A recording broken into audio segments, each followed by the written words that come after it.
This time on Werner's Whirligigs, we start to mount the Millhead, but things don't go as expected. Stay tuned. We'll be installing and uninstalling the Millhead, disassembling the Millhead, and using a bearing separator in the hydraulic press. I want you all to remember that I'm just another yokel who's not educated nor a professional in what I'm doing here, and it's possible that if you rely on this video, you, your project, or the both of you might end up as a smoldering hunk of hammered dog shit. Please use common sense, be careful, and always protect your ears, eyes, face, body, and hands when doing this type of work. With that, let's keep on trucking. This video may contain peanuts. Welcome to Werner's Whirligigs. Whoops. Or welcome back if you've been here before. I'm going to jump right to the point. I ran into some problems trying to disassemble the Millhead. Specifically, I'm trying to remove the shaft and gear for the drill handle that mates up and turns the quill, or pushes down on the quill with the gear. I've got those pieces removed from the mill, but I can't separate the last two pieces, which is the block that holds the fine feed screw and the shaft with the gears. I think I want to go for a ride here. So if you have any knowledge of that, jump to the second to last section and watch that part, and then leave me a comment if you know what I'm missing. I just could not yet figure it out, so I'd appreciate any help anyone can provide. All right, on with the video. Well, we're back again, and it's time to put the Millhead up on top of the machine. And I've got it right here. I had it in the shop, and it's been cleaned up. I could possibly pick it up and throw it up on top of there, but it would not be pretty. And I certainly wouldn't be able to set it on in a way that was straight and true. So I've got my cherry picker here to pick it up and hang it over the top of the mill, and then we'll set it on there and go to work on tramming it. And by tramming, we want to make sure that the spindle shaft going downwards is perfectly perpendicular to the table, so that it cuts a flat plane, a level plane that is level with the top of the table. And I'll show you that along the way too. I can only imagine what kind of clown show this is going to look like. So we'll probably get to view this in fast forward. The first thing I'm going to do is extend out this arm a little bit, because the legs will not reach underneath the table or the bench with the mill on it. So I'm going to pop this out. Let's see, probably 2.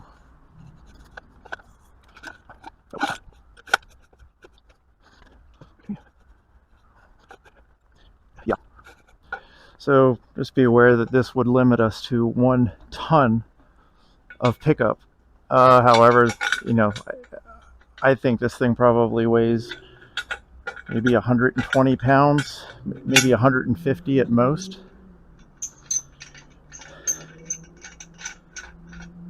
It weighs little enough that I was able to muscle it off of the lathe originally.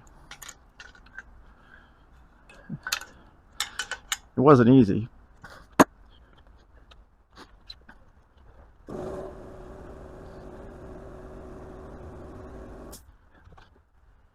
And somebody told me this bevel drive is not lubricated, but I see oil on there, so I'm not sure about that. I was going to throw some grease on it, but it certainly does seem to be lubricated. I'll come back to that if it's a problem. Okay, we'll roll this table down a little bit so we can get this situated.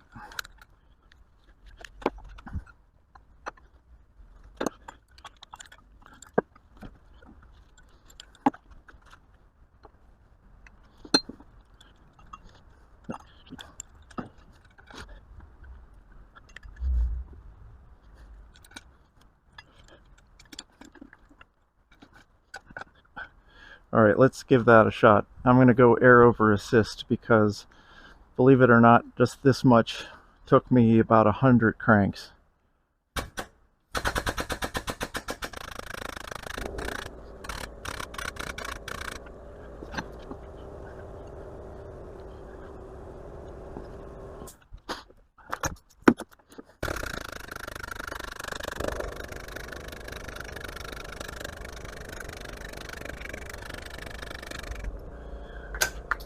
Alright, that looks like enough.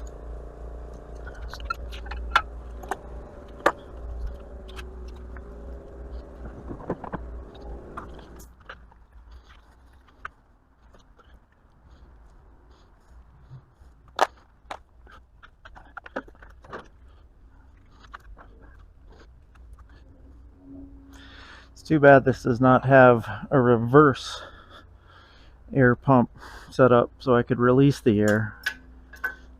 I don't think that's possible.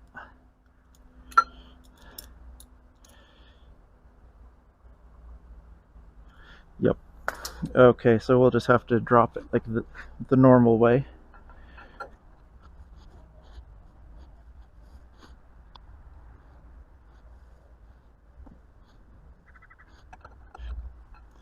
Alright, there we go for the moment. Now I'm fully aware that this wants to fall forward, and there's nothing we can do about that.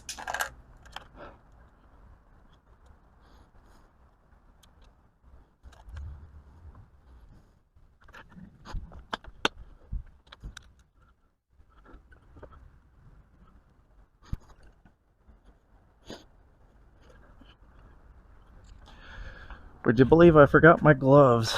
Put them on now. My hands are already filthy.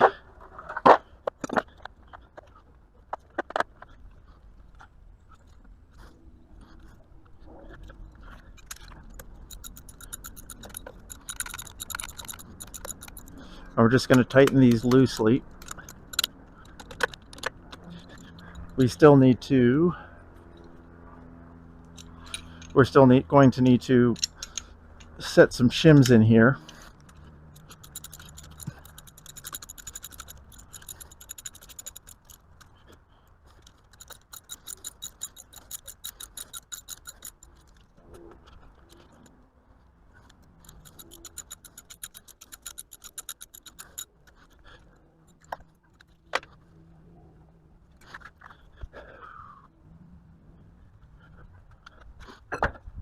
Alright, now we'll take some weight off and see how it goes.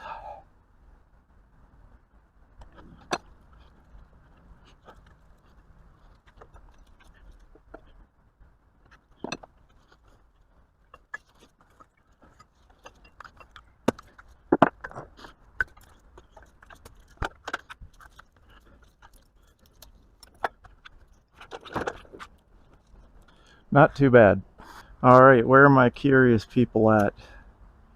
You want to see how curiosity killed the cat? I was curious about how this piece works. I know that you spin it around. Oops, other way. And it causes the millhead to climb.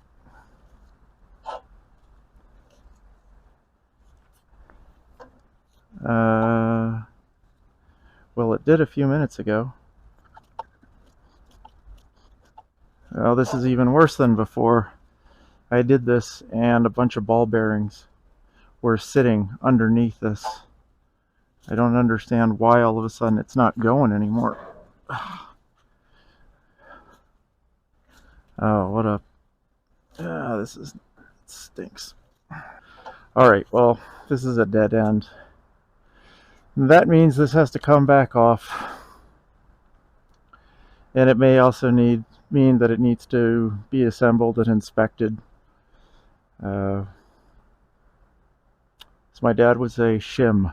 Watch now what happens when I lift up the head. It's just pulling up without the base. And see all these little ball bearings in here? Zoom in for you.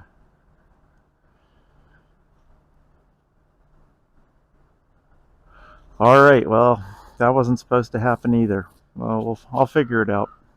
I should have kept the camera running while I was lifting this up, because you'll see this whole thing stayed behind this time. I'm that was a surprise.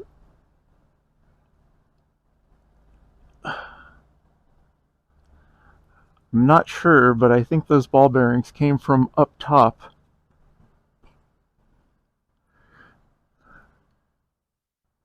I can see a bearing in there too. But this should just lift out now. Well, we have some good news. It turns out that those ball bearings were supposed to be there. But when I pulled this piece apart, there's some crusty old grease in there. So I think it would behoove us to take this apart a little bit further, clean it up, and depending on the state of the bearings, either clean them or replace them. So that's what we're going to do. Well, here we are. So I started to loosen this over on my vise before taking it and setting it here.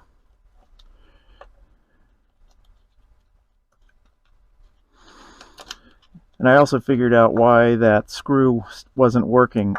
I had loosened some set screws on that collar, and those set screws are what engage the gears, not the gears, the threads, excuse me. And so since they were backed out, they were unable to make contact with the threads, and so they couldn't go up.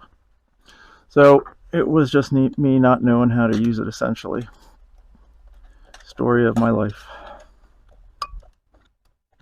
Okay, there's over here. Oh, that's up too.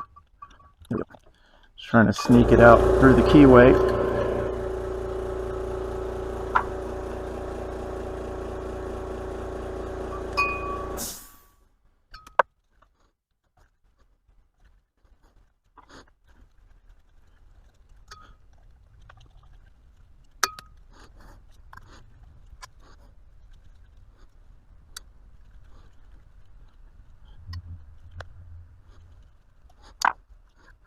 Now there's a snap ring in here, so here, do you see it right there and there?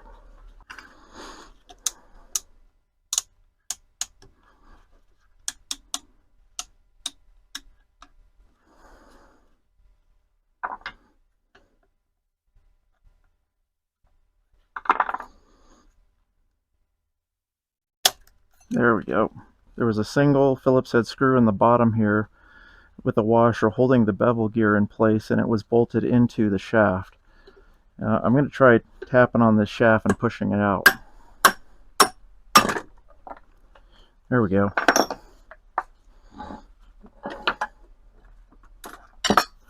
Much better.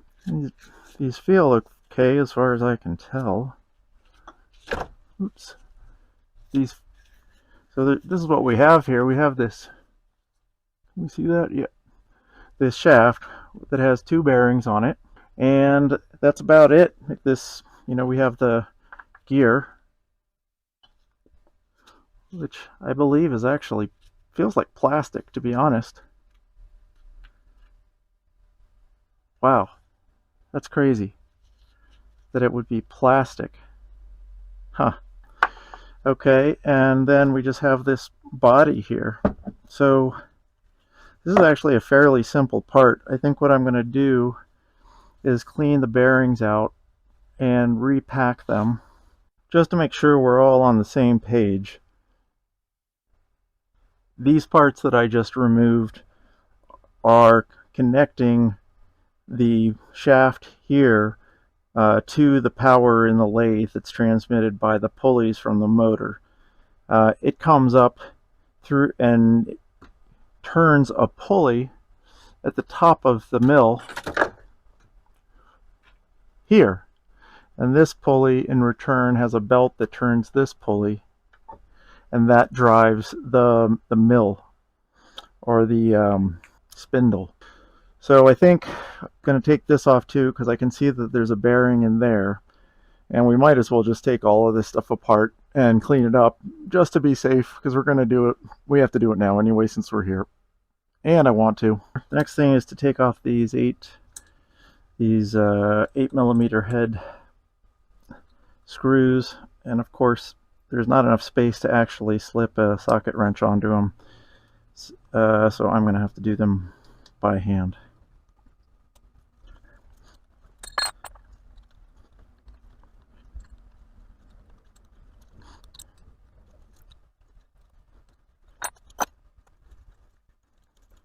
Yeah, now that they're backed out a little bit, they are leaning and I can barely get a socket wrench in here.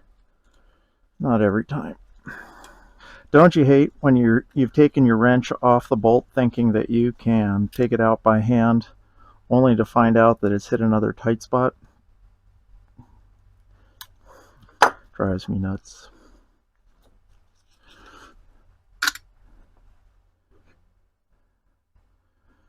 Okay, there it is. Another bearing to clean.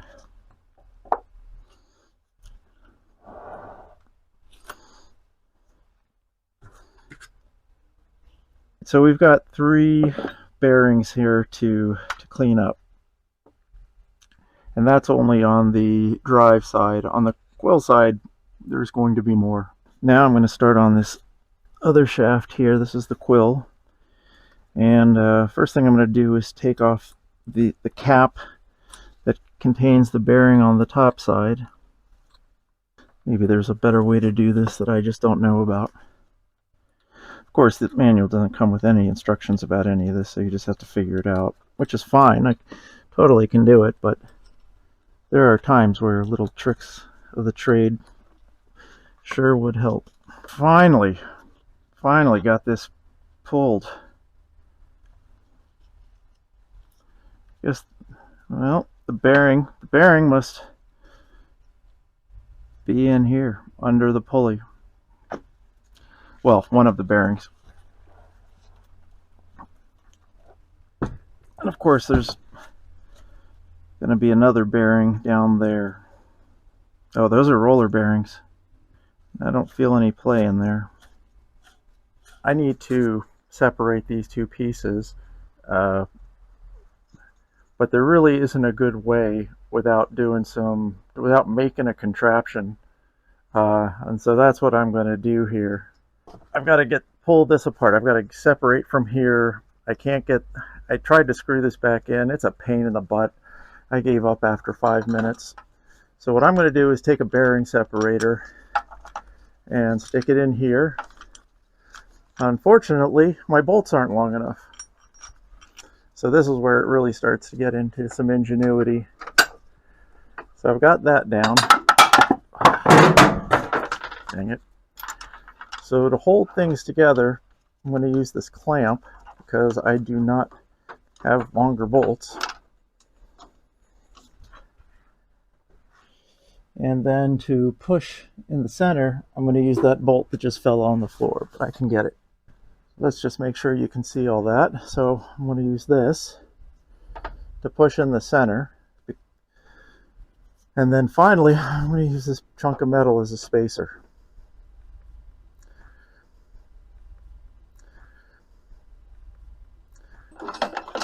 So let's see what happens. I've got a catch box underneath the press here so that the parts don't go shooting off to somewhere that I can't find. Okay, I'm going to stand behind the press so I don't hurt my eyes. I'm not too, this is pressing really easily. It's not a big deal. Yeah, it's not a problem. I think I was uneasy because of the way I have the clamp.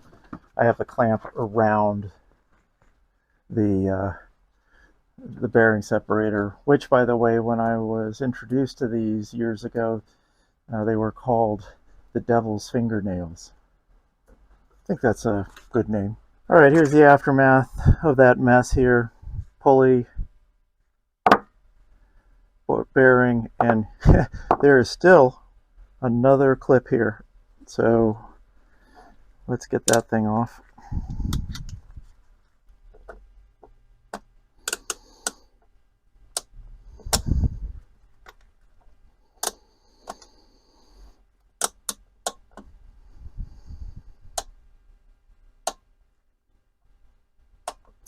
These pliers have, there we go, they have a clicker on it, so it holds it. Once you get it open, it can't spring back until you release it, which is a really nice feature for stuff like this.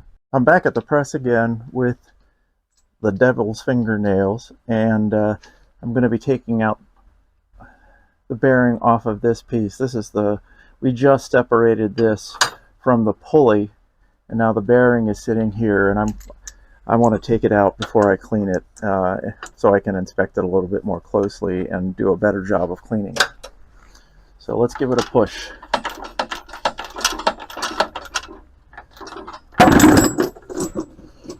Always remember to have your box underneath. I'm at a point in my own personal comfort level where I'm going to stop disassembly for the moment. I've got multiple piles of disassembled parts now. I've kept everything together, but there's pulleys and bearings and cases and circlips, sometimes as many as 3 per pulley, per bearing, and I don't want to mix these up inadvertently. So I'm going to start focusing on these one at a time, cleaning them, putting them back together, and then we'll move on to the next one. For this video, I'm just going to show you guys a before and after when I clean. I'm not going to take the camera out to the parts cleaner right now. It's a mess, and it's not great viewing. If somebody is dying to see it, leave me a comment and let me know, and I will include that in future videos, or at least a little bit of it. I'm back with the first round of cleaned parts, and everything came out looking pretty good. I mean, what I'm mostly interested in is the surfaces where the bearings go. Yeah, there's a bearing that goes here, I think. Yes. Yeah. Right. It goes on the outside of this one and on the inside of this one. Anyways, yeah, everything's clean. The bearing took a little bit of work. It had some dried grease in it, but I was able to get it all out, and it spins very smoothly now. I could feel the progress. There was a little bit of dirt, dried grease in there, and it didn't spin quite as nicely before, but now it's great. Here's our next round of dirty, greasy parts, dry, dirty, greasy parts, and this is the pulley that goes at the top of the milling machine on the drive side. So this takes the power from the motor and sends it across to the spindle or quill on the front side of the lathe. So we're going to go clean these now. The next round of parts are back. Bearing cleaned up really nicely. It's totally smooth now. Just, again, dried grease, a couple clips. I thought I had lost this piece here. This fits into here, and this is the key. This is the key for the groove slot in here, and yeah, it was sitting here on the counter when I came back, but boy, I was thinking I lost it in the tank, so glad I didn't. And now I'm going to take on this mechanism here. This is the part that raises and lowers the entire mill head, and it does so on these big threads here. This is the collar that goes on it, and actually I think the ball bearings go in here. If you look closely through the grease, I think I saw one somewhere. Anyway, I think this is where the ball bearings go, and I just have to figure out what keeps them in there. But I'll do that. A few more pieces clean now, the ones we were just looking at, and again, there was just hard grease in here. So what's interesting is that these threads, or these grooves, are semicircle shaped, half an arc, and the perfect shape to fit a ball bearing. And likewise, the threads in here have that same shape. So I think we're going to end up mounting ball bearings, maybe in this collar, and then placing it onto here. Now there's a couple of screws here on the side that I think where they come through, I think they will keep the ball bearings in place, because they're very close to the end of where the threads start and finish. and it also makes a complete 360-degree arc. So it would make sense that if you put the bearings in there, the balls, that they would allow the collar to move more freely up and down this shaft here. We'll figure it out soon. This is the next piece, and this is the main shaft for the drive side of the mill. And there's two bearings, one here, one down here. I think right now I could press them off, but I think I'm just going to leave them on and clean them like this. It might be easier to hold on to. I'll give it a shot. Back again. Got a bonus part, which I just literally found where it goes. Got this little key here, and it goes right here. But I didn't notice it before. I found it when I got back here, so it fell on my workbench and it fell out of there. The other end is looking pretty good too. It spins really good.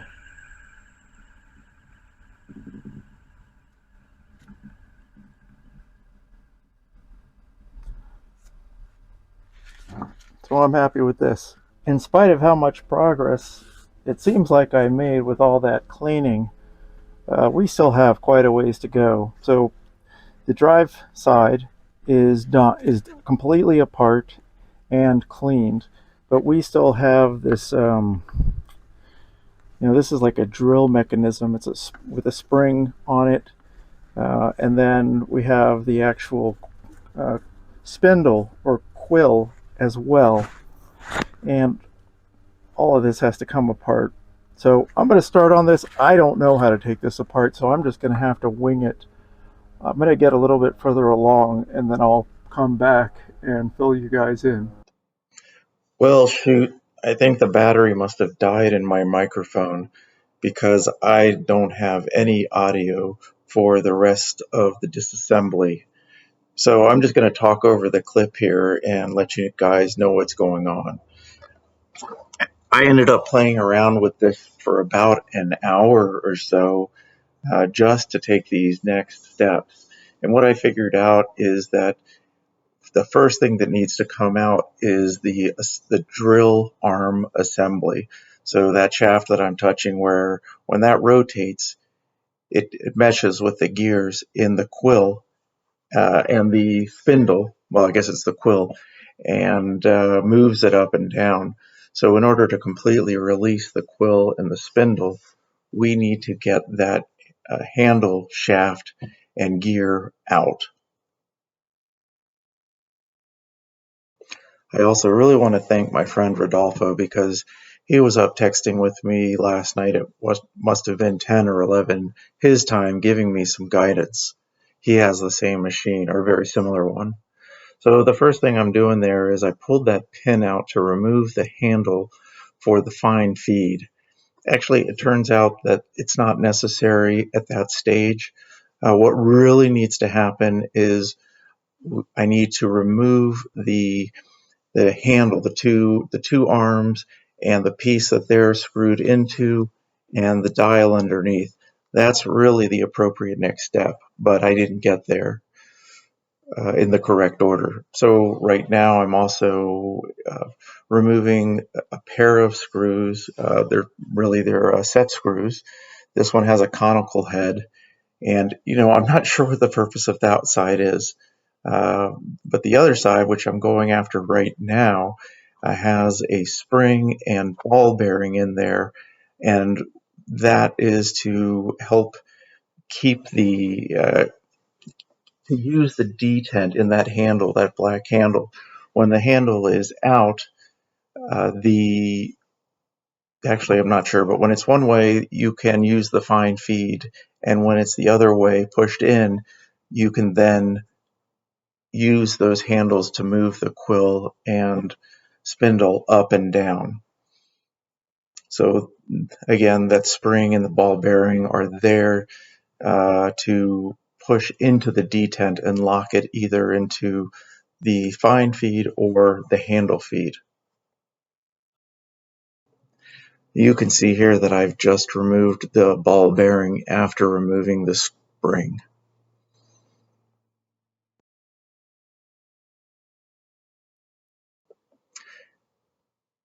Now I'm unscrewing the cap, which you use to pull on the lever to switch between fine feed and drill handle feed. And you can see my head's in the right spot. I'm trying to pull this handle off, but it just doesn't want to come. There's a key in there, and that's locking the two together. So now I flipped it over, and there's a ribbon under that cap, and it's a ribbon spring.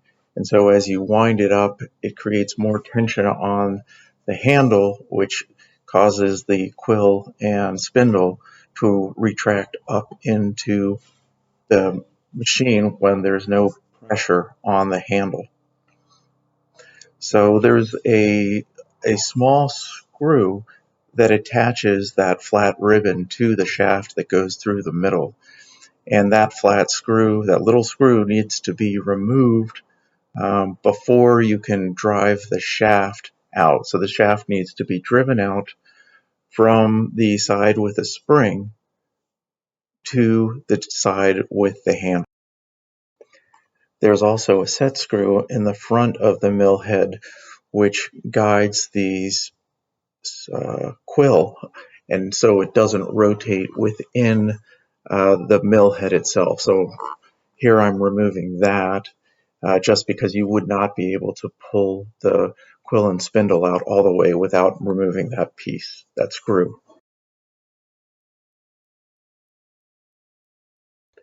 And now I'm going to remove this little screw here that helps keep the fine feed handle and screw in place. It wasn't really necessary at this time. I think that the screw in there is the last thing that needs to come out. We need to get the main shaft out first before taking out the screw in the fine feed. Now we flipped the mill head upside down and we're looking at it from underneath.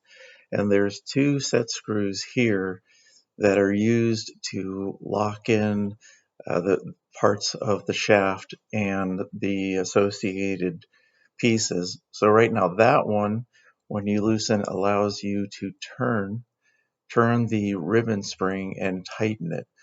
When that's locked in place, when that screw is tightened, you cannot rotate the that container there that holds the ribbon spring. And you can see it also moves in and out of the machine a little bit as well. And right there, I'm pointing to the screw that's in the shaft, which is where the ribbon spring attaches. And it's currently unattached. I need to go in there and look at that more closely. But at the moment, it actually became detached. All right, and there's the second set screw that also needs to come out. And I'm at this point not sure exactly what it's clamping down. But I just know that might as well take it out. The other one I needed to, so this one I'm taking out as well. Now, off camera, I was able to remove that screw that holds that ribbon spring on, and that's the only thing keeping that container in place. So it was pretty easy to just slide it off. This is a point where I actually made a mistake by doing things out of order. Of course, I didn't know the order. Um, what I'm going to do is drive that shaft from left to right out of the milling head. What I should have done, or what needs to be done first, is to remove the handle, the drill press handle, because underneath of it there's a very small screw that holds that block that I'm touching to the main body of the mill. You can't see that with the handle in place. I didn't know that. So I start tapping it here, and it comes out, and it's not really obvious that there was a problem other than it took a few taps to get it going. Once it went very quickly, but I actually did a little bit of damage to that thread and also, I'm sorry, to the screw and also to the threads in the mill head. I want to point out that there were two M6 bolts also holding that block to the Millhead. And I removed those before starting to do this work. But I didn't look close enough at the parts diagram and therefore didn't notice that third M5 bolt that was hidden by the handle and the dial. So finally now I can stand the mill up on end and remove the quill and spindle from the Millhead body. Well, I finally got around to pulling the handle off of the shaft here, and there wasn't really all that much to it. It was pretty straightforward. You will notice that when I pull up on the dial, you can see where the hole is, that hidden hole that was bolting the block to the main body of the millhead. This is what I'm left with here. The shaft and the block, which contains the fine feed mechanism, and the two are meshed together inside of this block. I cannot for the life of me figure out how to remove the shaft from the block. There's one spot where there are there's three cylinders that are concentric, and the one in the center is pinned to the exterior one. I'm zooming in here right now. There's where that pin is located. I thought about driving that pin out, but if I do so, well, I can't do so because there's interference, and I'm not going to ruin the face of that block to drive out that pin. It's not absolutely necessary that I remove the shaft from the block there. I can see inside of it, I can see that it's clean, and if necessary, I can apply lubrication to it so that it'll work sufficiently. But I would like to see what's going on in there. So if anybody knows how to remove this shaft from the block here, please leave me a message in the comments. I'd really appreciate it. Thank you.